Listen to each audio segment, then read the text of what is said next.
अस्सलाम वालेकुम, मैं डॉक्टर इमरान ज़िया एक बार फिर आपके साथ। आज मैं जिस मसले पे बात करूँगा वो किसी भी डेंटल क्लिनिक पे सबसे ज़्यादा बताया जाने वाला मसला है, इनकी डेंटल कैविटी, दांत की कैविटी, जिसको आम ज़ुबान में दांत में खोड़ होना भी कहते हैं। ये कैविटी एक ऐसा इशू है जो कि हमें मेरा ख़्याल है कि अगर हम रोज़ के 10 मरीज़ देखें तो उसमें से 6 या 7 को ये इशू होता है। अब हम ये देखते हैं कि कैविटी बनते कैसे है और इसका हल क्या है। इसका हल फिलिंग है। हम ये भी बताएंगे आज आपको कि फिलिंग कितने किस्म की होती है। सबसे पहले तो कैविटी बनती कैसे है। कैविटी किसी भी तरीके से बन सकती है। अगर आप अपने दांतों की सफाई को बरकरार नहीं रखेंगे, मुनासिब वक्त पे मुनासिब तरीके से ब्रश नहीं करेंगे, तो ऐसा ऐसा जो दांत गलता है वो फिर गला हुआ दांत का पोर्शन टूट जाता है और कैविटी बन जाती है। कैविटी दांत में किसी भी जगह बन सकती है।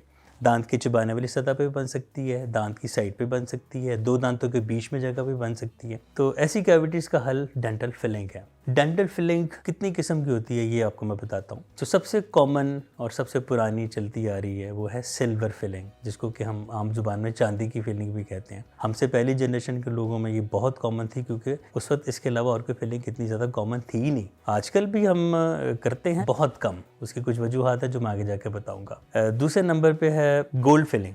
जैसा कि नाम से जाहिर है ये गोल्ड की जाती है, लेकिन ये प्योर गोल्ड नहीं होता। इसमें 75% के करीब गोल्ड होता है और बाकी 25% में सिल्वर, पैलेडियम या टिन जैसी और कुछ मेटल्स का इसमें एक मिक्सचर किया होता है। तीसरे नंबर पे आती है सिरामिक फिलिंग। सिरामिक फिलिंग नाम से जाहिर है कि ये सिरामिक की बनी होती है या पोर्सलेन की बनी होती है। इससे मिलता जुलता कोई मटेरियल कोई भी हम सेलेक्ट कर लेते हैं और ये डेंटिस्ट दांतों का इंप्रेशन लेता है और उस इंप्रेशन को डेंटल लैब भेज देता है, जहाँ पे कि डेंटल टेक्नीशियंस ये फिलिंग बनाते हैं। तो सिरामिक फिलिंग डेंटल लैब में बनाई जाती है और क्लिनिक पे उसको हम बॉन्डिंग के थ्रू उस दांत से जोड़ देते हैं। अब हम आते हैं जो सबसे कॉमन, सबसे खूबसूरत और आजकल बहुत पॉपुलर फिलिंग, कॉम्पोजिट फिलिंग, जिसको कॉस्मेटिक फिलिंग भी कहते हैं। ये फिलिंग एक दांत के शेड से मैच करता हुआ एक रेजन बेस्ड फिलिंग है, जिसको कि हम दांत के अंदर कैविटी में भर के और उसको दांत की शेप दे के एक अल्ट्रावायलेट एक बीम के थ्रू हम इसको सख्त कर देते हैं और ये बिल्कुल दांत के साथ इसका शेड मैच कर जाता है।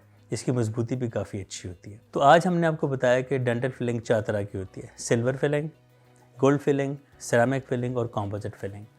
अब बहुत से लोग इस बात पे इसरार करते हैं जी कि आप चांदी या सिल्वर की ही फिलिंग करें, क्योंकि उन्होंने अपने बड़ों को भी ये देखा। आज मैं आपको बताऊंगा कि सिल्वर फिलिंग के एडवांटेजेस क्या हैं और डिसएडवांटेजेस क्या हैं। एडवांटेजेस में सबसे पहले तो ये कॉस्ट इफेक्टिव है, सस्ती है, बिकॉज इसका मटेरियल सस्ता है।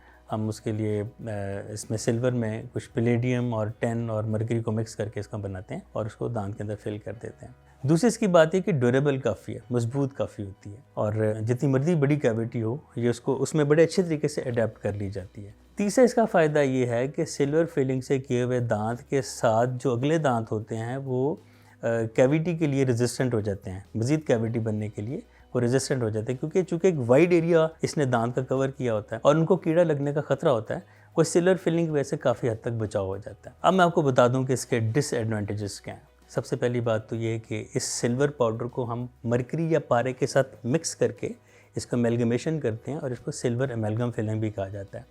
अब इसमें जो पारा है या जो मरकरी है उसकी माइक्रो लीकेज होने के चांसेस हैं, जिसको कि हम मरकरी वेपर कहते हैं। ये mercury vapour Aahista Aahista leak होता है या हो सकता है। जब मरकरी वेपर दांत से रिलीज़ होता है तो वो हमारे लंग्स पे और हमारे स्टमक पे बुरे असरात डाल सकता है। इसका दूसरा डिसएडवांटेज ये है कि मरकरी फिलिंग करते वक्त हम ड्रिल के साथ जितना डिकेड पोर्शन ऑफ टूथ है, जो दांत का पोर्शन गला हुआ है जिसकी वजह से कैविटी बनी है, हमें काफ़ी सारा एरिया साफ़ करना पड़ता है। तो इसमें नेचुरल टिश्यू लॉस कुछ ज़्यादा हो जाता है। आजकल सिल्वर फिलिंग को प्रेफर ना करने की एक वजह ये भी है। इसका एक और बड़ा नुकसान ये है कि ये चूँकि कॉम्बिनेशन ऑफ मेटल्स हैं, सिल्वर है, टिन है और मरकरी है, तो इसमें देखा गया कि जिन पेशेंट्स ने सिल्वर फिलिंग कराई उनको बाद में दांतों की सेंसिटिविटी के मसाइल भी आए। चूँकि हम ठंडा भी पीते हैं रूटीन में, हम गर्म भी पीते हैं, तो हीट और कोल्ड उसकी कंडक्शन इस मरकरी के और इस सिल्वर फिलिंग के थ्रू होती है।